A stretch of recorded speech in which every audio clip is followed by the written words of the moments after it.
Tranquility du Jour, May 16th, 2019. Bask in a day-long masterclass for living life with more tranquility, creativity, and style while noshing at a world-renowned plant-based restaurant. Mingle with other members of the TDJ community and dream big. Join us for TDJ Soirée, June 9th in Washington, D.C. Limited spots remain. Learn more at KimberlyWilson.com/soiree.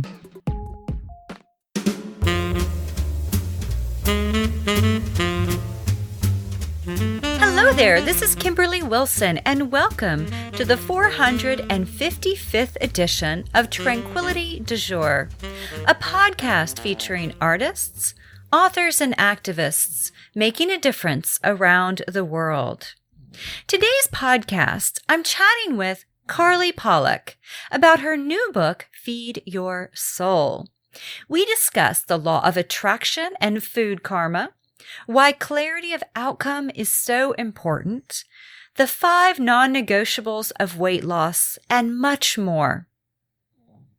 Now, for any of you who are new to Tranquility du Jour, there is a Learn More Here link in the show notes, and the show notes can be found at KimberlyWilson.com/455. Also, you can sign up to join bi-weekly love notes and access Tranquil Treasures, where you'll find a potpourri of PDFs, MP3s, videos, and more. Now, before we dive in and hear from Carly, I wanted to say a big thank you to everyone who voted on the new daybook cover. Oh my goodness, was blown away. And the winner was announced over on the blog, so be sure to check that out. And again, a huge thank you to everyone who took the time. Now, the great news is the daybook releases early June, and we're having a launch party, a little release party at the soiree. So it will be an amazing day of celebrations, including what's so great is everyone who comes gets a copy of it. So general admission tickets, you get a PDF, so you get an advanced PDF before anyone else sees it. And VIPs, you get, of course, the PDF and a hold-in-your-hand copy. Now, I have to say, this daybook is so gorgeous. My designer's done an amazing job. I've added so much to it, and I think you're really going to love it. So again, it'll be available early June, and the release party is happening at the soiree.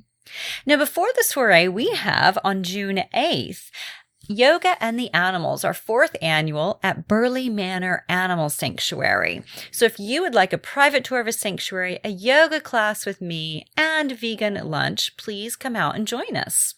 And then also, if you're interested in the soiree, we have a handful of tickets left, and we have people coming in from, I'm blown away, Colorado, New Jersey, New York, California, and Oklahoma, and then, of course, around the DC area.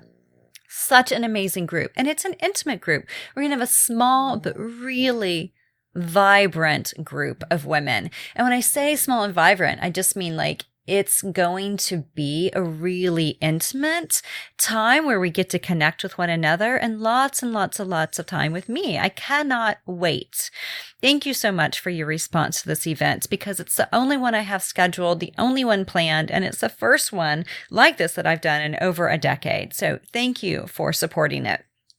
Also, TDJ Live. So that's our next free online gathering, and that's happening on Sunday, June 23rd at 8 p.m. And then Tranquility in Tuscany. If you have an exotic, really amazing adventure on your radar for summer, this is it. So that's happening July 13th through the 20th. We have a few spots left, and it's just such a beautiful experience because we're in a private villa overlooking vineyards and olive groves and forests and mountains. And the day trip to Cinque Terre is stunning.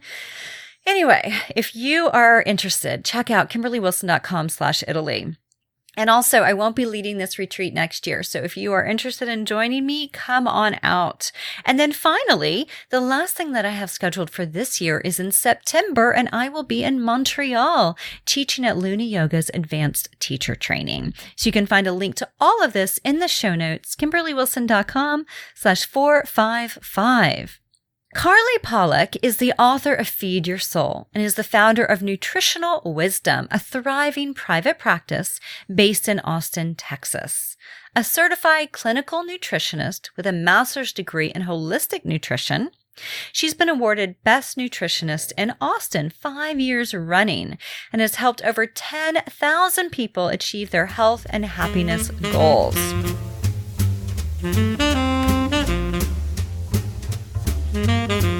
Welcome, Carly. Hi, thanks for having me. Thank you for being here, and congrats on your new book, Feed Your Soul, Nutritional Wisdom to Lose Weight Permanently and Live Fulfilled. Thank you. My book baby was born, finally. Right. Is this your first book? This is my first book, and I actually wrote it when I was pregnant with my first baby. So I had 2 babies at the same time, a book and a real one. That's a lot of babying. Oh, yeah. A lot of late nights. Well, congratulations. I think this is a beautiful book. Well done. And I'm curious, can you tell us a little bit about your story behind writing Feed Your Soul? Like, what led you to bring this into the world? My own struggles with my body, my, incessant and obsessive relationship with food. I have done every single diet known to man, barring, the grapefruit diet, simply because I don't like grapefruits. And I've gained and lost that same 20 pounds, 300 times. And it just led me to have this desire to just figure it out for myself. Honestly, it sounds a little selfish, and that's what it was. It was kind of this desperate desire. On one hand, I was really fascinated with nutrition and fascinated with the idea that what we put in our body manipulates our health, and that's really under our control, that we could heal ourselves or make ourselves sick by what we were eating. And that I was also struggling, and I really wanted to find the answer. So, I am a student, through and through. So I got my master's degree in nutrition and became a, certified practitioner. But honestly, it wasn't until I started coaching people, as I'm sure you've had that experience of, until you really get to know people and what they struggle with, I didn't understand that nutrition information alone really wasn't enough to get someone to make permanent change in their health. You really have to understand psychology and what drives us to do what we do, and what's underneath, riding underneath those behaviors, which are our thoughts and our emotional state. And so the book is really not necessarily a diet book, although I cover a lot of that stuff. It's really a book that arms people with the mental tools to be able to do and achieve whatever they wanted for their health and do it permanently. I think what's so important about what you just said is the inner work, right? And we all know Cheetos are not good for us, although they're incredibly tasty. We can't sustain ourselves on cupcake and Cheetos, right? And yet... Are you crunchy or are you fluffy? I want to know. Crunchy, of course. Me too. Yes. The only way to be. Oh my gosh, absolutely. And but the thing is, it's like we know this stuff, right? And yet we still make poor decisions at times. I shouldn't say everybody does. I'm sure there's many listeners who are perfect at this. However, some of us are constantly tempted. And, the people who are perfect at this are also struggling with something else. There's always something. And you're right.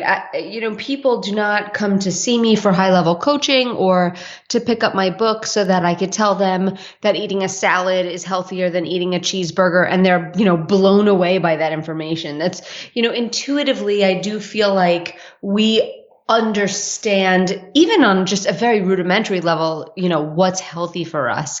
It's the gap between knowledge and action. It's that applied knowledge.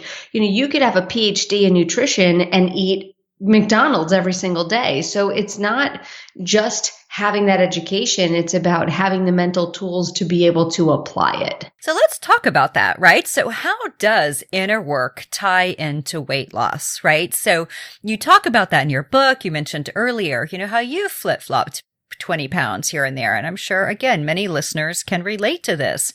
And so whenever you're working with clients, how do you start? Because it's probably not like choose salad over cheeseburgers, right? You probably do you start deeper initially?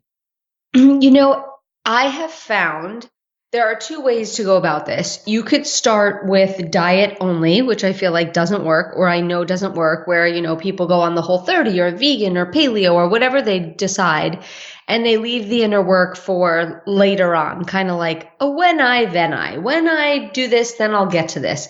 And that doesn't work. And then the other option is to start much deeper and completely ignore the diet. And so not give someone rules or create boundaries for yourself, but really just start to look at your beliefs around food, your patterns, what are the things that you want to heal, getting really clear. And you and I can talk about, where is that real first step? I like to do both at the same time. I like to, of course, start with the inner and more deep work because that's where the success lies.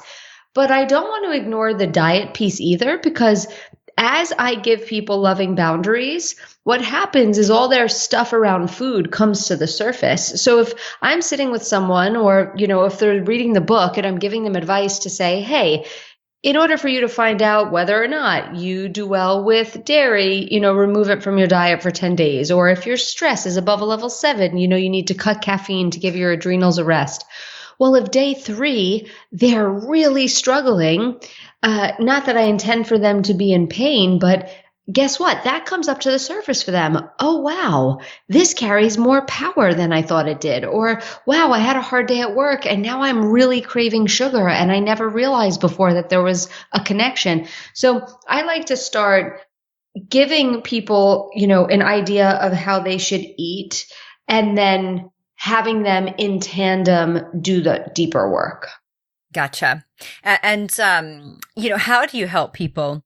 This is something I have a question for you later on, but I feel like this ties in, is how do you help people, do the right thing, meaning choose the kind of salad over the cheeseburger, whenever they know that that's ultimately, they're going to feel better after the salad versus the cheeseburger, but yet they'll still go for the cheeseburger. And so how do you help people kind of work with that cognitive dissonance to learn to make those better decisions, work with that resistance, I guess, is a better question. It starts with understanding that this really has nothing to do with the salad or the cheeseburger. I mean, a very small amount of it has to do with the food. Let's say someone, their idea of dieting is to eat iceberg lettuce salad with bland, overcooked grilled chicken and no dressing, because we all have those people who, and I'm that person myself, who really struggles in extremes and very black or white thinking. So either they're going to go on a diet and count their raw almonds and eat their, chicken breast and steamed vegetables. Like they go all the way, the pendulum swings all the way to the other side. And in that way, it does have a little bit to do with food, which is that you have to make foods that sound delicious and that you're excited to eat. And there is a way to eat healthy foods that make them really exciting just by changing up one or two things. But other than that, one, it's recognizing that this has nothing to do with the food. That clarity creates immense amount of motivation. So if someone's saying, I know I need to do this, but I just can't seem to do it, my job is to, one, have them create tons of clarity about what they want. What's their outcome? Then we decide how we're going to get there. And then I have to look at how much pain they're associating. So what are their stories about eating the salad? Is it painful because a salad for them represents dieting and their mom put them on a diet when they were 11? Is it painful because they're out at a happy hour and they're already a couple drinks in and they're less aware of what they want? So it's really about getting clear on the outcome, and then getting really clear on the pain associations that we give to eating or doing the right thing over the choice of what we want in the moment. I always tell my clients, and I write in the book, this mantra of, I refuse to give up what I want most for what I want right now, and really understanding the difference between short-term pleasure and long-term pain. And I dedicate an entire chapter in my book to pain and pleasure, because really we're very simple thinkers when it comes to the survival mind. Either we attach pain to it and we don't do it, or we attach pleasure to it and we do it. And so if someone's attaching pleasure to eating the cheeseburger and attaching pain to eating the salad, but their long-term goal is not in alignment with that choice, then there's a disconnect. There's as Brene Brown would call it, a lie told honestly happening when they go to eat the burger. And maybe the story they have is the burger tastes so good and I deserve this and it's going to give me such short-term pleasure, a whole 6 minutes, but that creates a ton of long-term pain. And once I can bring awareness to these stories and get people to rewrite them, those right choices become easier. And, one of the pieces that you mentioned around this is the importance of clarity. And, I'm curious, how do you help people find and get in touch with that sense of clarity? So, for example, is it, my sense of clarity is I want to lose 5 pounds, or I want to be healthier, or, is it like I want to better understand my patterns? Like, how do you help people really kind of clarify what it is they're looking for in the outcome? Well, the outcome, when I say clarity, it needs to be crystal clear. So when you said, as an example, somebody say, I want to be healthier, notice that will so not keep them from eating the fries or the chips and queso. I'm from Austin, so I always have to use chips and queso as a reference. But, in the moment, that's just not strong enough. And anytime I start working with someone, I always have them create a vision of what it would be like for them in ultimate health. And I force them to get so detailed. It's like, I want to know where you are, what you're wearing, what you're smelling, what you are seeing. I want to be able to take this page that you write and throw it up on a movie screen and have it play out. And I remember my very first vision that I created, because one of my pain points when I was yo-yoing was that I had all these different sizes of jeans. And I remember I'd wake up, I would get on the scale number would tell me whether or not I was allowed to, be happy or not that day. And then if that didn't, kill me, I would then go into the closet, and depending on what pair of jeans, maybe I even had to wear sweatpants or, my workout pants, because even my largest size pair of jeans was giving me muffin top. And that was just always a painful experience for me, that there were clothes in my closet I didn't have access to, depending on how bad or good I was being. And so my first vision was this idea of me waking up, looking in the mirror, feeling like my physical body is a reflection of how much I love and care about myself, seeing my flat stomach, walking into my closet, picking up a size 28. That was, my size, my vision, pair of jeans. They were black jeans with rips in the knees, and they were kind of cutoffs at the bottom. And I put them on right out of the dryer, button them up effortlessly. They fit. All of my jeans are the same size, and I, throw on a white t-shirt and I leave the closet, and I'm feeling empowered for the day. Now you can really visualize that. You can see me with that white t-shirt and those black, hole in the knee jeans. And you can see how different than if I'm sitting at a dinner table at a restaurant, me just saying, oh man, I want to be healthier, or I want to lose 5 pounds, versus that visual for me being so strong. That's the type of clarity I'm talking about, and the type of clarity we need to push through the day-to-day resistance we're going to feel when it comes to food. Gotcha. I love that.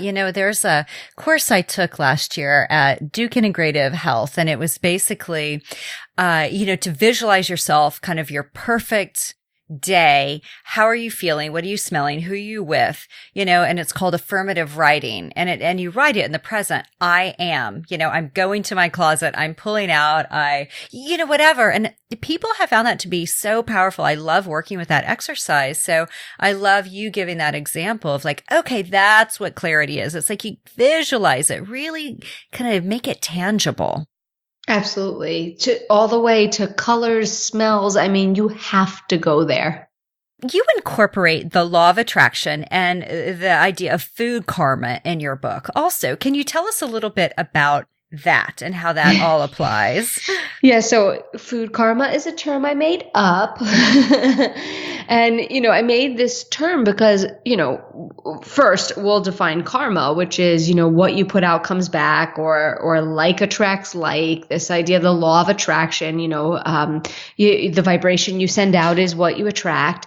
And I realized that food has vibration just as everything does. Everything, even, your emotions are putting out a vibration, obviously. Even your computer is putting out a vibration. And so, I realized that whatever our emotional vibration is, from something as low as depression, despair, and hopelessness to something as high as joy, ecstasy, gratitude, love, that we would attract the foods that were a higher or low vibration. So when you leave a yoga class, notice that you don't crave a fries and fried chicken and cheeseburgers. You want a salad, you want a smoothie, you want a green juice.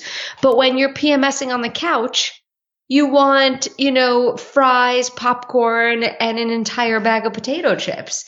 And so this idea of food karma is that your emotional state is really going to dictate and call into your life what type of foods you want. And we have to be really careful because we call low vibration foods comfort foods, which is really, really confusing to the mind, because we say, oh, I really want this comfort food, which means it'll give me comfort. But I've never been physically comfortable after eating fries, fried chicken, dumplings, greasy Chinese food, chicken pot pie. I've never felt physically comfortable after that. So, imagine if we started to call these foods uncomfortable foods that made you feel uncomfortable. So at the time that you were feeling uncomfortable in your body, it would be the last thing. If you were like, ooh, what would be a food that really comforted me? And you realize that after you ate a salad or a smoothie or a green juice or, a vegetable medley, that you felt fantastic, thoughts and words carry a lot of power. So that is the idea of food karma. I like that. Uncomfort foods. It is funny. It's like, why are they called comfort foods? Like mac and cheese, the whole thing. But oh yeah, and they go, oh, the comfort foods. No, they're numbing foods. While we eat them, yes. we feel numb to whatever our discomfort was in the first place. But what we don't realize is after we finish eating the food, which truly 4 minutes, 6 minutes, then we have the original problem, the original discomfort, and now another one because we're physically uncomfortable in our bodies. Something I say to myself all the time, which still works for me, is if I'm craving a certain food, I'll say to myself, Carly, do you want 2 problems or 1? Why don't you address the original issue that's causing you to crave wanting to shift your emotional state? And let's see if we can shift it without food. And then food can be something that nourishes us, that we celebrate with. We're not robots. I don't want food to be fuel. We're still a culture that celebrates with food. But what we're doing is neutralizing the power that food has so that we can ultimately feel in control of our choices around our plate. So in the book, you also talk about food freedom. And so can you speak a little bit to what you mean by that? I realized in the past for me when I was yo-yo dieting and just kind of like the love-hate relationship we have with diets and food, that my understanding of food freedom was extremely, shallow and surface level. My idea of food freedom was I have food freedom when I can eat whatever I want and I have no rules around food. And I realized that level of food freedom created a body prison for me where I didn't feel good in my body. I didn't feel good in my mind and my soul. I just didn't feel balanced. And then I realized that there's a more enlightened way to think about food freedom, that actually, the more loving boundaries I create around food based on a respect for my body, the more free I felt in my body. So that the more enlightened way of thinking of food freedom is I may have a lot of rules or what I call loving boundaries around food. Oh, I don't eat gluten or I don't eat dairy because those foods don't like me. but that it was ultimately allowing me a deeper freedom in my life. And, one of my favorite quotes is from this famous Navy SEAL. His name is Jocko Willink, and he always says that discipline equals freedom. And it was really the understanding of that for me, like, wow, the more disciplined I am with food, honestly, the more freedom I feel with my experiences in my life, in my body, in a bathing suit, that my quality of life was just amazing and something to feel extremely proud of. And that is honestly true, deep food freedom.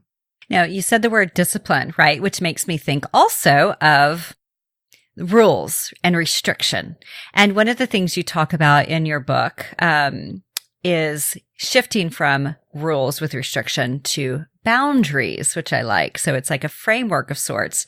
And I know that discipline doesn't always mean restriction, right? But I think sometimes people can have that connotation of like, oh, that's a discipline. That's like, that means I don't have options, right? Versus looking at things as, oh my gosh, I have these boundaries that I have set, that I have chosen, and that might be malleable at times. So can you talk a little bit about that?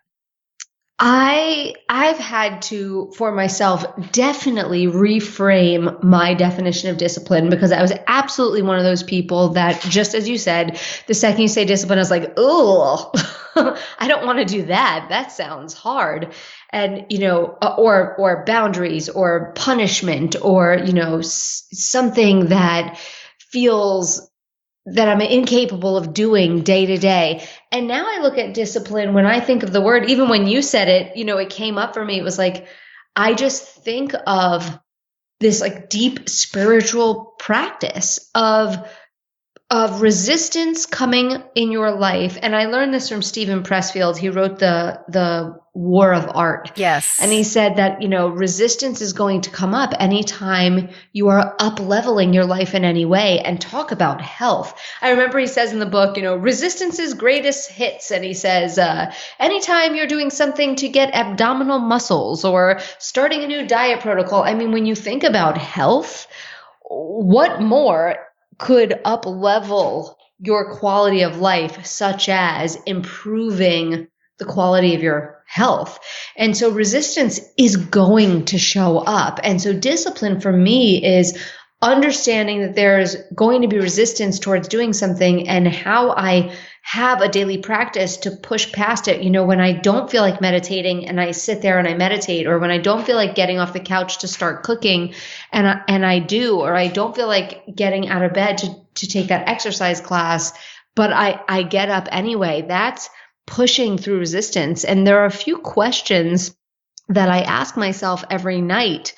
But one question I ask myself in the morning is, how is resistance going to show up for me today? And how will I push past it? Because I find that if we don't go looking for resistance, it's going to come find us when we're not ready, and it's going to bite us in the butt. Yes, indeed it will. And, it is, I think that the important piece too about reframing, by the way, I love that Stephen Pressfield book. And listeners, if you have not picked up that book or read it, it's a quick little read and it's so powerful. Yep. But yeah, with regard to resistance, I think this also ties into what we were talking about earlier, of how, it's like we know kind of the quote unquote right thing to do, and yet we still struggle with doing that. And so what would you say to listeners who may be like, I get it. I know I should have boundaries. I know I know what I should be choosing, and I know that I'm choosing these other options as numbing, right? As like a numbing option, or alternative. But yet, how do I really make this more a part of my regular routine? Like if I am at a restaurant that has salads, and I don't know why I'm using salad as if it's like the end all be all. They can be really, because it is like the representation right. of the healthy meal. Right. Maybe I should say, okay, or green juice, right? Green juice versus like a soda pop, it's, how do we remind ourselves, like in that moment? I love what you said, about two things. It's like you can have this challenging emotion and be uncomfortable after you eat it, or you can have this challenging emotion and feel better after green juice. But are there any other kind of tricks, quote unquote, that you have learned over the years that are helpful in that decision-making time? Yes, hundreds. And the whole book is basically my bag of tricks because some will work at some times and others won't work at other times. And so I always have a really large toolbox of how I get myself through those challenging moments, with resistance or as it pertains to my weight or food or exercise or meditation. But I think that the number one thing is that you need to bring more awareness to what it is you're doing. When I have people that say, I know I should, they're sitting in a pile of should, they're just stuck they're shoulding themselves all day long. They want to turn it into a must and they just don't know how. And they have the education, but they don't know how to bridge it into action. You need to get to a place where it is more painful to experience your day-to-day than it is painful to take the action step. And the way to make it more painful is to bring more awareness to how you feel and what you think. It has to be something that you wake up and first thing in the morning plan and think about. I mean, what you focus on is what you feel, and what you focus on is what becomes your reality. When people have trouble bridging the knowledge to action, I know for a fact that their day-to-day, this isn't a conversation. They're not thinking about it. They're thinking about the wrong thing. Maybe they're just guilting themselves, but they're not thinking about a solution. Most people stay stuck in the problem. Oh, why am I eating this? Oh, I feel so fat, or I'm so tired, but I can't stop drinking the coffee. It's all problem-based. I need you to wake up in the morning and come up with, 3 steps that you're going to take today that bring you closer to the solution. And then at night, use an awareness sandwich. You have awareness in the morning because you make a plan for how you're going to go through the day. You plan your meals, you plan your workouts, you create accountability. And then at night, you bring awareness and you take inventory. What did you do that was great today? How can you improve? What are you going to do tomorrow to put this improvement into action? And it is through that awareness and making this a hobby, even a part-time job, is how you get to that place where you notice you're doing more and more of the things that get you where you want to be. Beautiful. Thank you. Great reminders. And, another piece that you have in the book as we talk about tools, right, are the 5 non-negotiables of weight loss. And so can you mention those? Because I think these are really important. There are so many paths to wellness. People can do different diets and be just as healthy. You can be vegan or you could do paleo. Notice that there are a lot of different, very healthy people on this earth doing different things. But I find that there are 5 non-negotiables and 5 things that really every human needs to do in order to be healthy. And that is having adequate sleep, sleeping between the hours of 10 p.m. and 6 a.m., exercising, moving your body, cooking your own foods, and not relying on restaurants to make your food as nutritious as possible because that's not their job. Their job is to make the food taste good, and the two are sometimes mutually exclusive. Silence is to have that time where you are, and it's different because the 5th one is meditation, and silence is different than meditation. Meditation is so important to, be able to separate your higher self and who you truly are from your mind. But silence in the world of cell phones and Instagram and, just this instant access and plug we have into the world, we need time just with ourselves to be silent, preferably in nature, and really get connected and become fulfilled.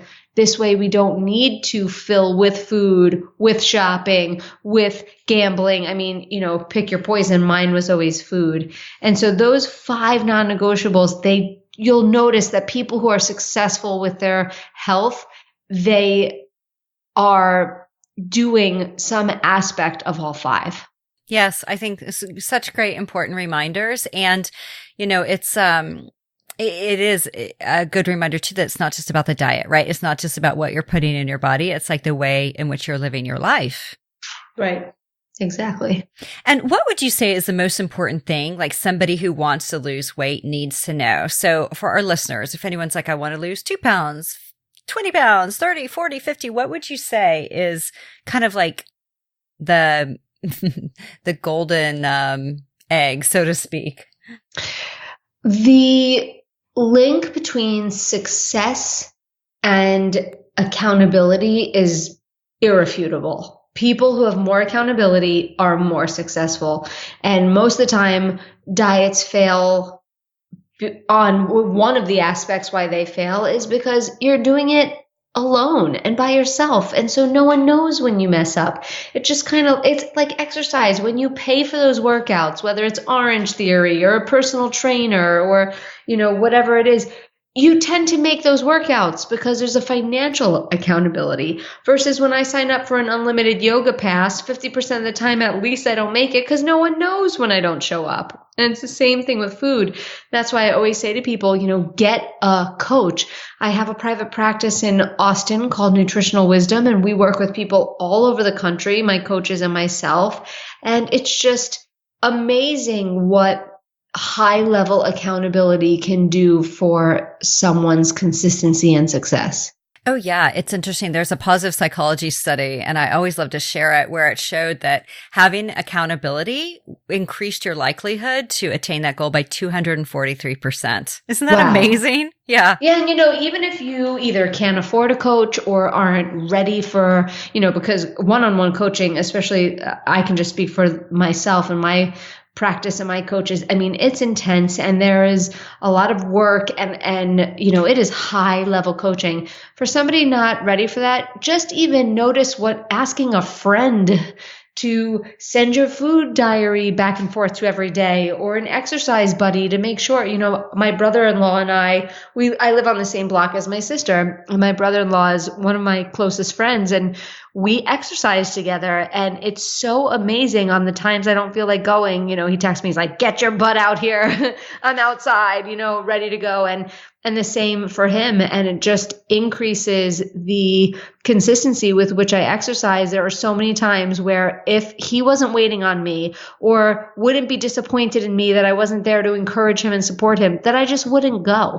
Exactly. And we can all set those up, right? With our buddies of sorts. At the very least, if not with a coach, with a friend. And if you don't have a friend that you feel like you can share it with, then you should consider getting a coach. Right. And then my last question for you, Carly, is the name of this podcast is Tranquility du Jour. So I'm curious for you. You've got your new book baby out. You've got your new baby out. How do you find tranquility in your everyday? What is tranquility? What are you talking about? You're like, I've heard of that. Yeah, I think that's for people without infants. How do I find my tranquility? Well, partly through meditation, but I have to say and admit to everyone listening today that I had such a solid meditation practice for many, many years before I had the baby. And this year has been the most erratic, inconsistent meditation for me. And what I realized is that, again, I had to reframe and redefine what tranquility is. And it's, for me, just being present to every moment, that as I'm talking to you, I can also look out the window and see the trees blowing in the wind. And when I walk out of the door and go to my car, even if I'm heading to a long day at the office, that I can smell the air, that I can close my eyes and hear the bird. And, at this season of my life with an infant and a thriving private practice and a new book and all of these things going on, is that I have to catch tranquility within moments of movement. And it can't just be on the beach in Mexico or during a meditation. I just remember Deepak Chopra said once how he had some prayer in the morning about, and I don't know if these were his words exactly, but he said something about like calm inner center, busy outer body. I mean, the man owns 10 plus businesses. He's an entrepreneur. He's a very busy man. And I took from that this idea of, if I hold within me a tranquility and a grounding presence, that it doesn't matter what I'm doing, whether I'm stuck in traffic, cooking dinner, nursing the baby, that there is this feeling of tranquility that I can bring with me. And it is difficult, and I'm not always successful at it, but that is how I find my tranquility these days. Beautiful. Exactly. It is not, unfortunately, we cannot all be on the beach in Mexico, like sipping a pina colada, right? So Totally. It's like, how do we do it within the craziness of everyday life? So thank you. I love your examples. Well, thank you so much, Carly, for being here with us today. Thank you for having me and for, having this conversation, spreading this message. My goal and hope is that this served greatly the people listening today. You can find Carly at carlypollack.com. And over in the show notes, you'll also find under Savvy Sources her Facebook, Twitter, Instagram, Pinterest, and YouTube links. There's also a link to her book, Feed Your Soul, Nutritional Wisdom to Lose Weight Permanently and Live Fulfilled. There are also links to find Tranquility du Jour online from my latest book, Year of Tranquility, which comes with 5 bonuses. Instagram, where I love posting along. You can also follow me on Facebook and then YouTube. And if you're interested in shopping seasonless, vegan, locally sewn, and eco-friendly fashion, check out tranquility.com. And that's tranquility without a Y because we started with t-shirts. There's also a link to my 6 books, e-courses, this app for the podcast, an iPhone and Android app, so that you can always have episodes of Tranquility du Jour with you because we have 455. You can also read about my passion for animals. And then last but not least, if you have a moment to pin a review of this podcast over on iTunes or share it via social media, I'd be so grateful. And or pin a review of any of my books on Amazon or Goodreads. So appreciate it. And my hope is that it helps other people find more tranquility in their lives. Wishing you a delightful weekend ahead, a wonderful upcoming Memorial Day weekend, and so much ahead, including the soiree. Back next week. Until then, have a wonderful, wonderful few days. Bye-bye.